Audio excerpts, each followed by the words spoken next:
All right. Good morning, everybody.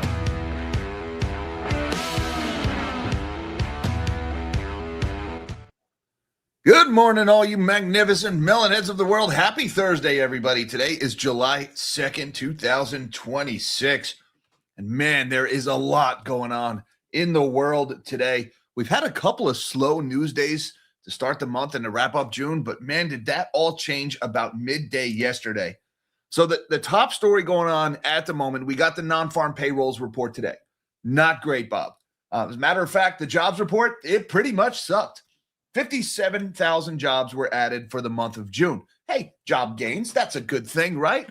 Not so much. The market was expecting 110,000. So we got only half of the gains that the market was expecting. Worse yet was the downward revisions. Stop me if you've heard this one before. Big downward revisions to prior months.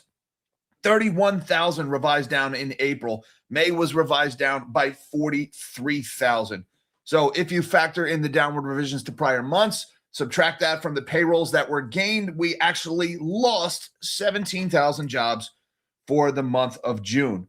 The unemployment rate ticked down to 4.2% from 4.3%. Hey, that's good news, right?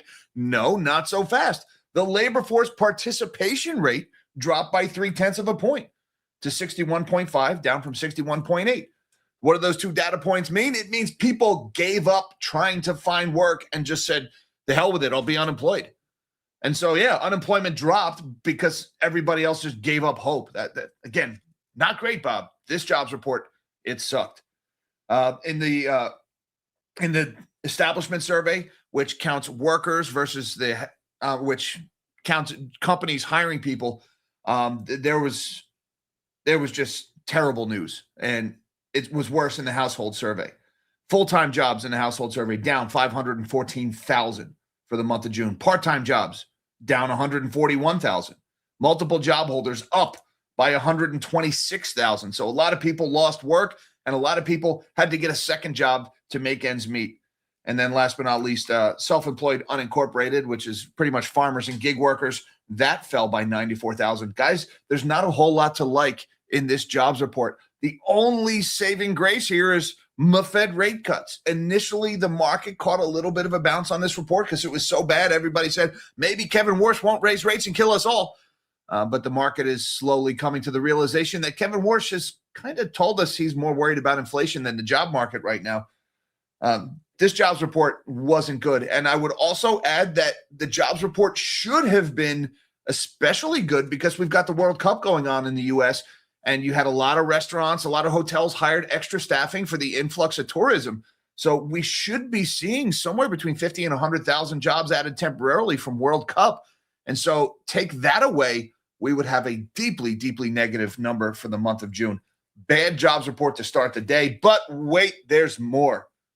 Meta sent markets reeling yesterday when the story leaked that they are planning to rent out excess AI compute capacity. You may recall SpaceX did exactly that just a couple of weeks ago when they announced they were renting out one of their data centers to Anthropic. Google's doing something similar. Meta initially shot up 9% on this news yesterday. CoreWeave and Nebius, the Neoclouds, just took a dump on this, both down high double digits yesterday. So what's really going on here? Meta has just made the tacit admission that they built too many data centers and they have nothing to do with them.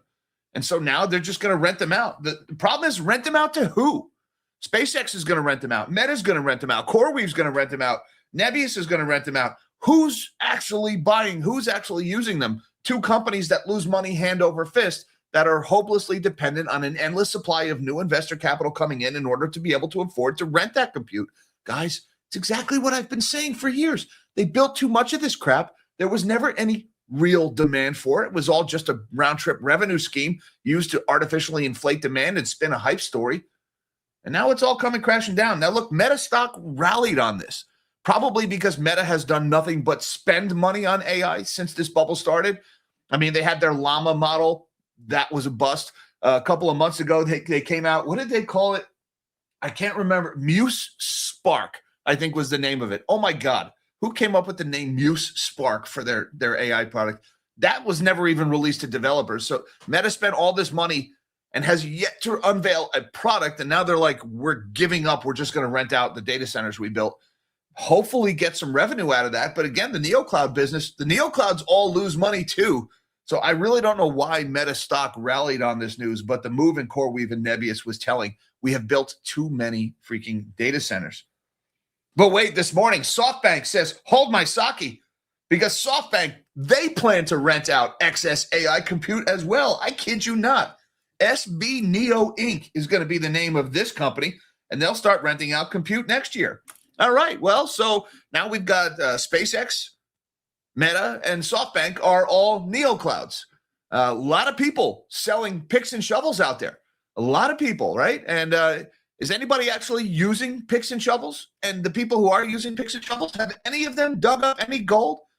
But no, we'll just trot out people on CNBC, give more interviews talking about, oh, it's better to be selling the picks and shovels of the gold rush that is the AI boom. And I'm just sitting here like Samuel L. Jackson, just thinking to myself, say picks and shovels again, mother. God, double dog dare you. Nobody is making any money on these things. They're all burning it. And it's all coming to a head. Maybe that's why South Korean stocks sold off another 8% yesterday. These near 10% moves in South Korean stocks are becoming almost a daily occurrence. How many times have we reported on a big move in the Kospi index over the last 2 weeks? Volatility usually marks the top. Oh, but wait, NVIDIA is getting in on it this morning as well. I love the headline. I love the way the permabulls at CNBC spin this story. The headline says, NVIDIA offers startup customers chance to swap compute for revenue share. Oh, NVIDIA offers customers. It's a new offering. All right, revenue share. NVIDIA is going to be making money. Here's what's really going on in this story. NVIDIA is backstopping the sale of their own product to these new Neoclouds that are setting up in Singapore, and I forget, Australia, I think was the other one. NVIDIA is backstopping their own sales by renting back the GPUs that they're selling to these companies. And then those GPUs that they're renting back, they're giving away compute credits to AI startups in exchange for shares of any money that they ever make, which none of them make any money, which is nothing. This is just NVIDIA buying their own product from themselves, using multiple companies as intermediaries to make it seem above board. It's just another version of round tripping. So, I mean, pretty much NVIDIA is a Neocloud now, too. Everybody's going to be a Neocloud. I'm going to start melonheadneo.com, take the company public, and we'll raise a few $1 billion at a modest, we'll say, $50 billion valuation. A week later, I'll dump some bonds on the market. I'll go on CNBC, talk about how the demand is insatiable, sell all my stock to, dump it into the retail enthusiasm that I generate, sail off into the sunset with my billions, and then just say, gosh, I'm sorry, the whole thing went up in flames when it turns out there was never any real demand for it. Why not? Work for Michael and Trader. Oracle came out yesterday. Oracle's out with an annual report. Included a section that reads like the end of a pharmaceutical commercial, line after line after line about reasons why their build out of data centers is risky and why it may not work out for them. It's like the end of the drug commercial when they're like, side effects include fever, headache, nausea, explosive diarrhea, rectal bleeding, accidentally tearing a hole in the fabric of space and time, opening a gateway to a dimension of pure evil. Oh my God, what's in this stuff? Yeah, that's what came out in Oracle's annual report yesterday. And rounding out the AI stories this morning, a lot of giving the United States government a 5% stake, or at least that's the proposal. And I went and I checked everywhere. I saw that they're giving the government. I saw that they are ceding the government a 5% stake. I saw that they were offering or granting the government a 5% stake. Nowhere in any of these articles did I see that the government was considering buying this 5% stake. So Sam Altman, the effective altruist, and you can always trust an effective altruist named Sam, right? Apparently, out of the goodness of his heart, he is giving away 5% of his near $1 trillion company to the government so that we can all be rich. What a nice guy he is. I mean, it's not like, I don't know, do we need to do this? Would Sam be, I don't know, getting something in exchange for that 5%? Some kind of implicit guarantee from the government, some kind of barriers to entry that might prevent competition from taking away business from him? I don't know, maybe agreements not to prosecute him for the biggest accounting fraud in history. What might Sam be getting for that 5%? Or maybe he's just a swell guy and he wants to help people out. I mean, everything we've learned about Sam Altman and his personal life and the way he conducts business, there's no reason to suggest he might have any ulterior motives, right? All right, last but not least, we got to end the show with a warning about private equity and private credit. We've got the head of BlackRock's private credit fund. He is leaving. Oh, why? I mean, it's like BlackRock can't take a joke. The guy's losing his job. Maybe because they twice had to mark down their assets this year. Maybe because the fund has lost 55% in the last year. Maybe because federal prosecutors are investigating BlackRock's fund for valuation practices. Okay. Maybe that's why the guy's leaving, or maybe he's just exploring other opportunities or spend time with family. Who knows? Guys, there is a lot going on in the world today. Why don't we shrink my big melon of a head and let's see what's going on in the world. But first, please hit that like button, and you new guys, hit that subscribe button so you can come back tomorrow and have your coffee with the melon heads, because we do this every single day. And the S&P 500 right now is higher by 22 points, or 0.29%. You'll notice this green candle here. That was the initial market reaction to the non-farm payrolls report.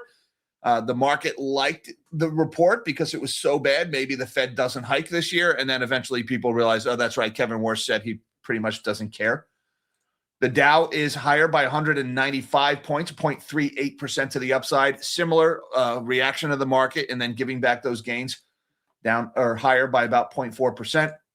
And the NASDAQ is up 104 points, 0.35% to the upside. Stocks are up pretty much across the board this morning, but just barely. We'll see if that lasts. One of the reasons we have a significantly weaker dollar this morning, the Dixie is at 100.77, down 65 basis points. All right, what is going on with the Dixie here? Guys, I think, number one, you can see it here, right? We had a big drop this morning. That was on the non-farm payrolls report. That is, again, the market saying less aggressive Fed, maybe slightly more dovish than they've been, and so the dollar weakened a little bit on that. But the U.S. dollar was already down by about 30 basis points when that report came out, and that is because of the Japanese yen. Notice the USD JPY chart. We've been warning about this for the last couple of days. We had a big drop overnight. Now, nobody knows if this was the Japanese finance ministry intervening in the Forex market, but a lot of people suspect they were. And it's possible that people are just so jittery about the finance ministry intervening that it became a self-fulfilling prophecy and everybody decided to front run it. We got this one this morning. Japan's yen jumps with traders twitchy about intervention risk.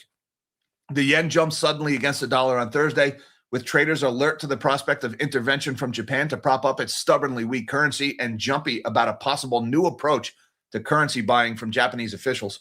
It was not immediately clear what drove the move or whether Japanese authorities were in the market, with traders speculating that a possible rate check had taken place.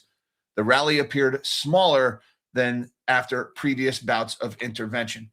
All right, so let's talk about that. First of all, about half of this move happened just in the last few minutes after the jobs report. So this was a much smaller move than we've seen after prior interventions, like this one here on, I believe it was May 4th.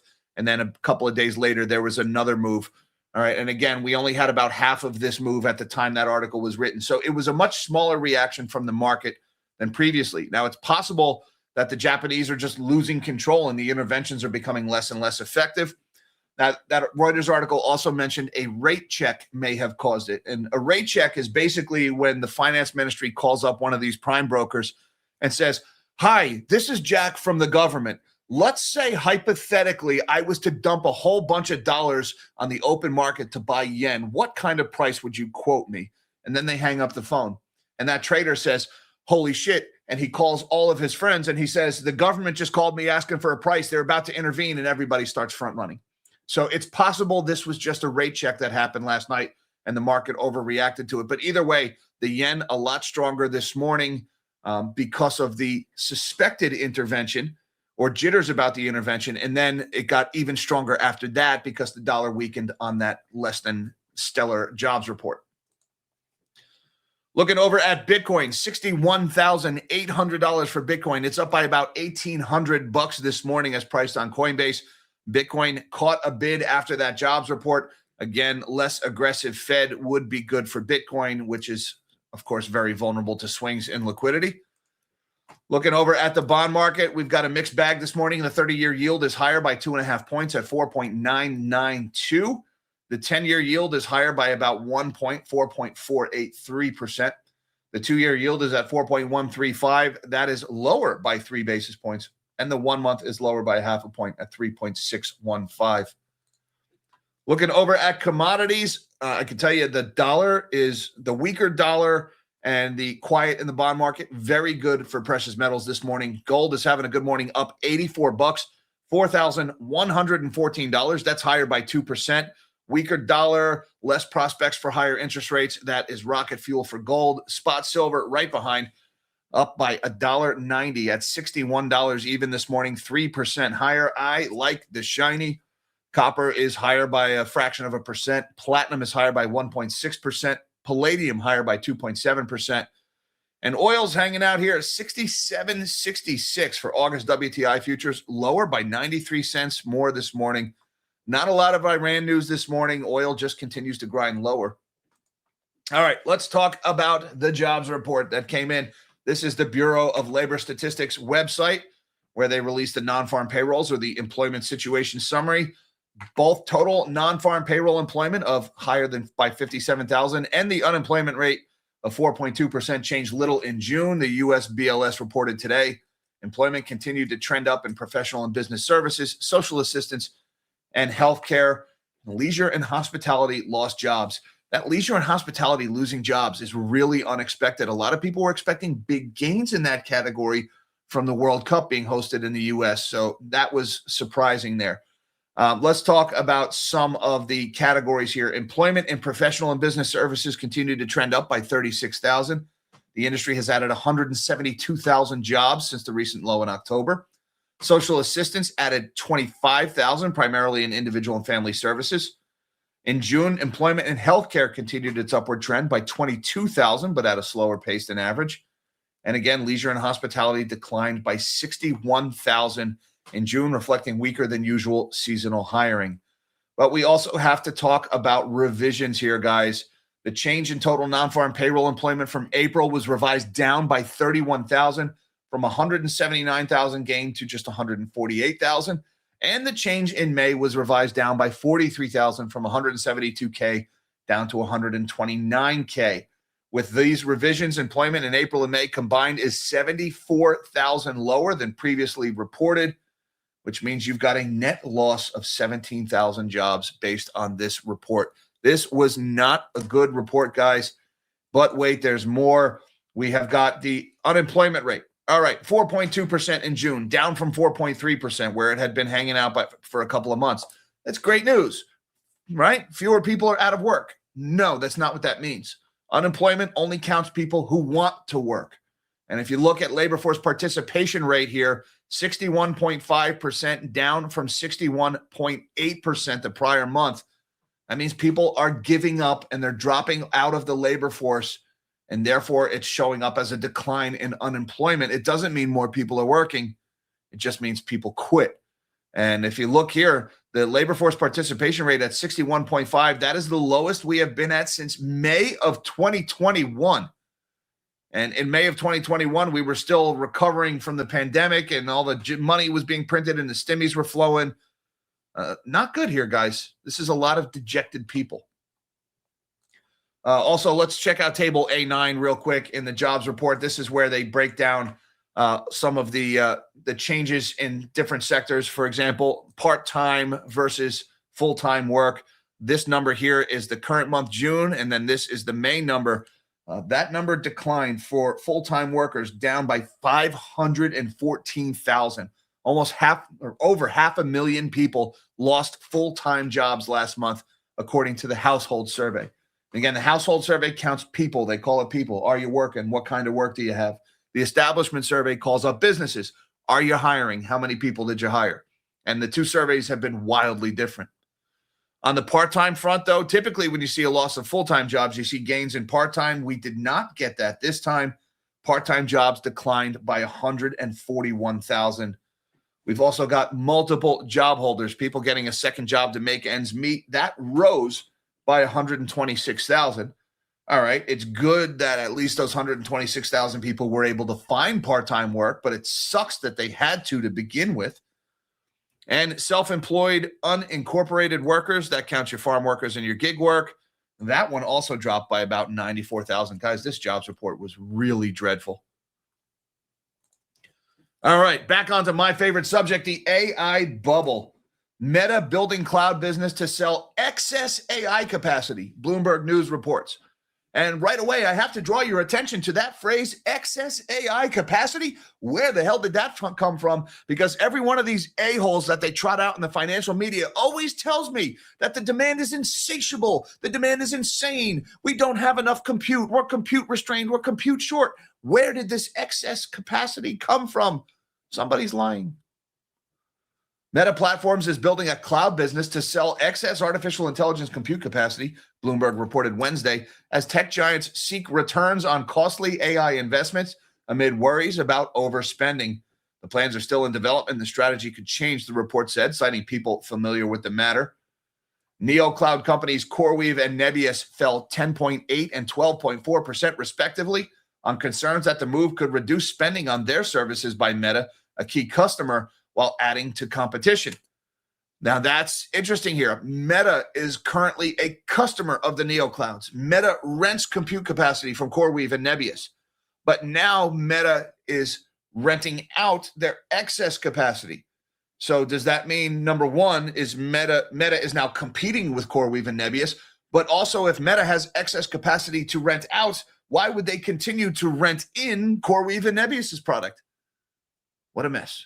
Competing directly with top cloud providers Amazon, Microsoft, and Alphabet could help Meta tap booming demand for AI services from businesses while reducing its reliance on the advertising market. But analysts said it also deepened doubts about the social media giant's efforts to catch up with leading AI labs such as Anthropic, an effort that CEO Mark Zuckerberg has backed with billions of dollars in investment. It's actually hundreds of billions of dollars in investment, including setting off a talent war last year. Meta in April unveiled Muse Spark. Oh, what a terrible name. The first AI model from a costly team that it assembled, but one it is yet to release to developers. A Wall Street Journal report said last month that it has no scheduled date for the launch. All right, let's talk about this. Meta has failed to create an AI product that they can sell. That's the only possible explanation here. They released their Llama, they released their Muse Spark. They're making no money from any of it. So what are they doing now? They're like, well, we built all these data centers. We took out all this Enron-esque off-balance sheet debt to pay for it. Might as well rent them out. All right, it's GPU B&B. That's what they're doing with this stuff. And of course, all the other people who rent out GPUs are like, crap, there goes our business. But look, Meta shareholders bought this yesterday. The stock actually rallied about 8 or 9%. Now the stock is down this morning by about 1.8%, giving back some of those gains. But I guess Meta shareholders were like, at least there's going to be some revenue coming in. It's probably going to be at a loss. And Meta is not the only one doing this. SoftBank plans to rent AI compute in the U.S. at 10 gigawatt scale. Boy, a lot of people seem awfully motivated. Anybody notice? I mean, we're told everything is GPU constrained. There's not enough compute. There's not enough capacity. And yet everybody seems to have capacity to rent out. That's a mystery. SoftBank and its telecom unit will start renting AI compute resources to U.S. companies next fiscal year using a growing pipeline of data centers to compete with the likes of CoreWeave and Nebius. It is not a good day for CoreWeave and Nebius. The two SoftBank companies will set up SB Neo Inc. to offer AI chips and cloud services to big companies, including hyperscalers, the company said in a statement Thursday. The so-called Neocloud venture plans to ramp up its computing resources to eventually supply data center capacity at a scale of 10 gigawatts by around 2030 for large-scale AI model training and inference, according to somebody I can't pronounce, the head of their telecom unit. SoftBank is joining a crowded cloud services field as concerns grow about potential overcapacity. The largest U.S. firms are planning to spend $725 billion on building AI infrastructure this year alone. At the same time, many executives point to a historic super cycle of demand as artificial intelligence permeates industries and households. Yeah, all those industries and households are currently scaling back because of the sticker shock of token maxing, and they're hiring back all the people that they laid off and fired because AI made a mess And now they're having to bring those people back. Well, yeah, it's a super cycle and demand is insane, all that other crap. And it's not just SoftBank, and it's not just SpaceX, and it's not just Meta. Look at this one. NVIDIA offers startup customers chance to swap compute power for revenue share.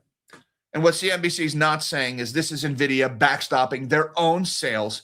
NVIDIA is buying their own freaking product from themselves, using multiple companies as intermediaries. And for whatever reason, the financial press refuses to call them out on it. Well, because they're permeables in the financial press, and they have to do that because all their advertisers are dependent on it. Chipmaker NVIDIA says it's entering revenue-sharing agreements with fast-growing startups in a move which will see customers swap access to compute power for a slice of future profits. Are these future profits in the room with us now, NVIDIA?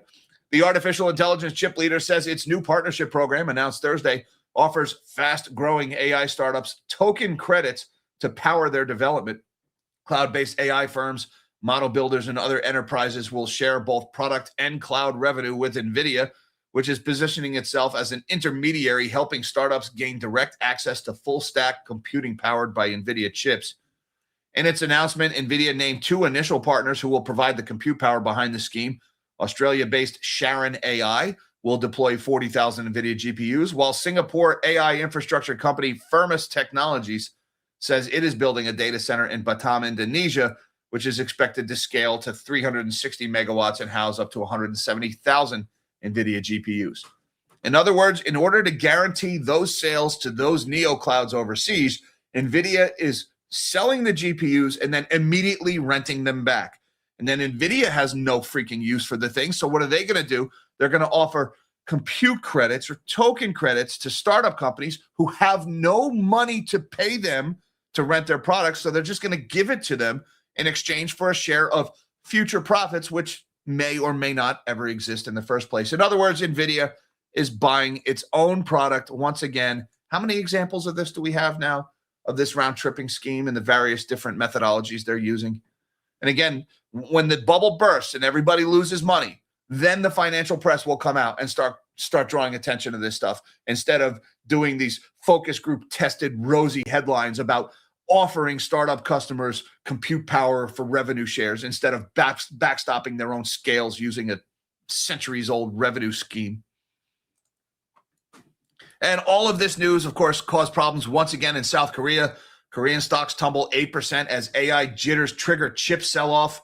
Another one, South Korean stocks were hit by renewed doubts over the sustainability of the AI build-out boom, which drove a sell-off in chip makers that have so far underpinned the market's world-beating performance. The Kospi index closed down nearly 8%, with SK Hynix losing almost 15% and Samsung falling 9.1%. Combined, the two chip heavyweights lost $290 billion in value on Thursday. Korean exchange temporarily suspended program selling following an outsized drop in Kospi and Kosdaq futures. Another circuit breaker triggered in South Korea. And look, these two companies, Samsung and SK Hynix, are like 50% of the Kospi index, just those two companies. The losses come after Meta plans to sell computing power, raised questions over excess AI capacity, and triggered a rout in U.S. tech shares.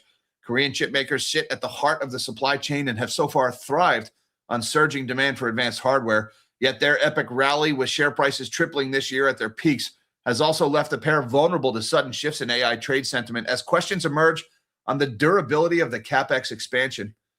The Meta excess compute story has made investors question whether hyperscalers are building more AI capacity than they can use profitably.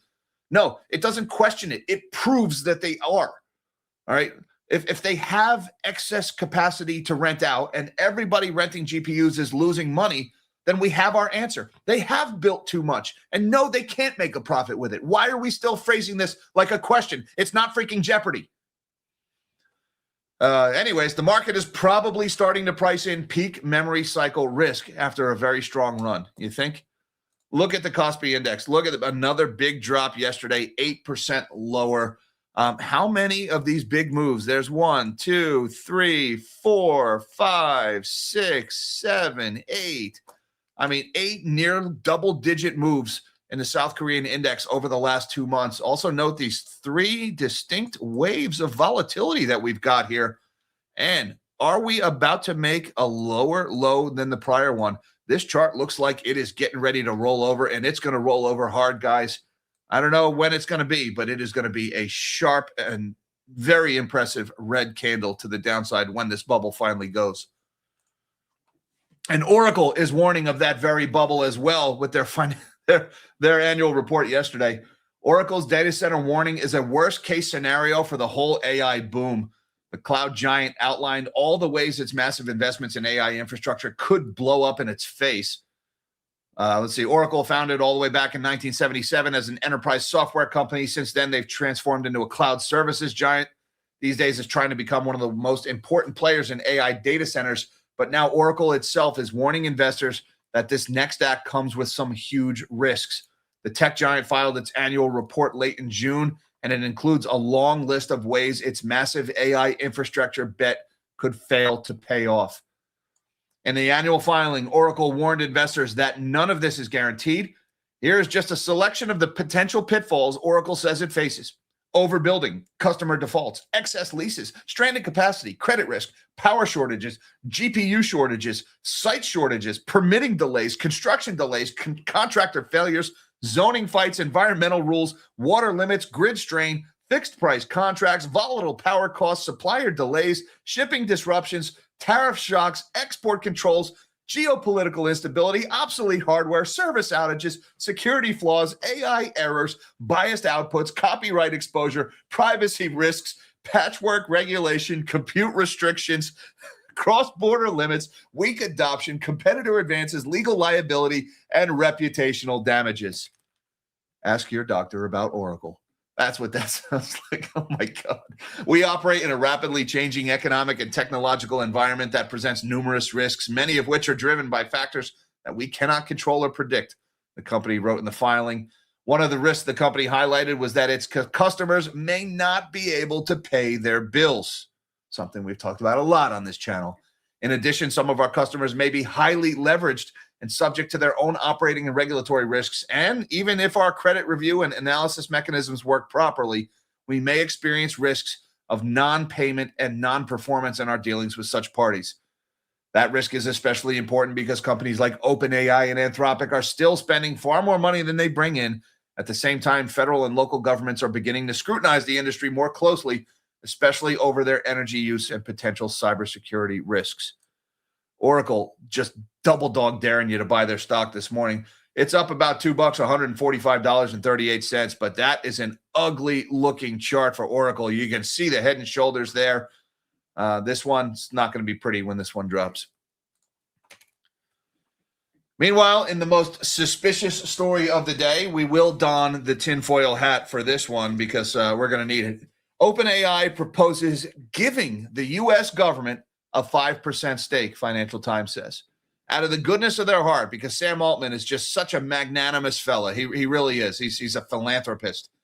OpenAI has begun preliminary discussions about giving the U.S. government a 5% stake in the ChatGPT developer, the Financial Times reported, citing two people familiar with the talks. And again, not selling.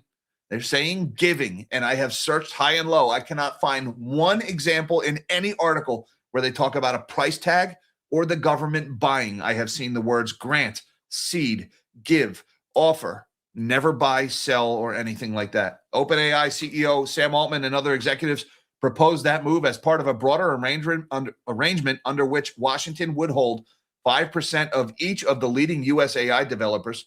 That might include Anthropic, Google, and Meta platforms, though it's unclear if those other firms would agree with the proposal. Altman had floated the idea of government stakes in major AI firms with the Trump administration as early as 2025. The CEO is arguing that giving the public a slice of his company was the best way to share upside from the AI boom. Yes, Sam Altman doesn't share, guys. I'm sorry. That's just not the kind of guy he is. President Trump has expressed interest in the U.S. government holding equity stakes in leading firms via government-run wealth funds that would redistribute some of the financial windfall to the public. But there is no financial windfall. All these companies lose money. He said he's spoken with companies about the idea without offering specifics. It remains unclear how the government would acquire equity in AI ventures. Since Trump's return to office, the administration has invested in about a dozen companies, including several involved in critical minerals industry, and pledged to take a stake in as much as 10% in Intel. So that last paragraph is somewhat suggesting that the government may be buying this stake, but I couldn't find anything about pricing or even referencing the government buying anywhere else other than that. And again, if OpenAI is really going to give the government a 5% stake, what are they getting in return? There's something there we can't see. And of course, we've got to talk about private credit to end the show, private credit or private equity. BlackRock's head of troubled private credit fund to exit after losses. The head of BlackRock's beleaguered private credit fund is in the process of leaving the firm, a move that follows months of losses on soured loans and revelations of a U.S. regulatory probe into the unit's valuation practices. Phil Seng, chief executive officer of the publicly traded BlackRock TCP Capital Corp., remains an employee of the world's largest asset manager for now, according to people familiar with the matter. It's unclear when he'll depart, and plans haven't been finalized, the people said, asking not to be identified. BlackRock TCP Capital is a publicly traded business development company that pools together private credit loans. The vehicle has struggled after a series of troubled investments forced it to mark down the net asset value of its assets twice this year, by 19% in January and another 5% in May. Federal prosecutors at the Manhattan U.S. Attorney's Office have also been scrutinizing the fund's valuation practices in recent months and have questioned executives as part of the probe, Bloomberg reported in May. All right, there's a lot going on here. Number one, this guy is out. Why is he out? Because BlackRock lies about how much these loans are worth. Case in point, the company advertises the net asset value of these things, and they'll say, oh, yeah, we're down by 19% and then another 5%. So BlackRock has marked this down by some 25, 28% year to date. But look, the fund, the publicly traded business development company, this is the stock, TCPC, has lost 55% of its value, while the company claims it's only lost 25-ish% of its value. So the public is willing to pay a lot less for this debt than BlackRock is claiming it's worth. In other words, BlackRock is lying about what that debt is worth. And that's why they're under investigation from federal prosecutors. And that's why they've lost all of this money. Investors know they're lying about it. And that's why this guy is quitting. And I have been warning about this for years. These funds are full of assets that are not worth what they advertise. Now, keep in mind, this is just the publicly traded one. Not all of these business development companies or private credit funds are publicly traded. The ones that are not publicly traded have all gated redemptions because the investors want their money back and they can't give it to them because their assets are not worth what they're saying. So you either have publicly traded BDCs that are down big time year over year, or non-publicly traded ones that are gating redemptions. All in all, it's an industry that is terrified of price discovery because they're lying about what this debt is worth. And look, guys, this is pretty much a snapshot of the U.S. economy. If you take away data centers, this is what you're left with. Not a good look. And I just want to say thank you, everybody, for having your coffee with us Melonheads this morning. Don't forget all that algorithmic good stuff like the like button and the subscribe button so I can see you tomorrow. It's going to be a wild one today, guys. I don't know. It seems like there is a lot happening all of a sudden. But in the meantime, I just want to say thank you very much to my magnanimous Melonheads on YouTube, Patreon, and Buy Me a Coffee for supporting the channel. Links down below, should you feel so inclined. Hi, Mom. Hi, Dad. Love you guys. Everybody, till next time, live small and dream big.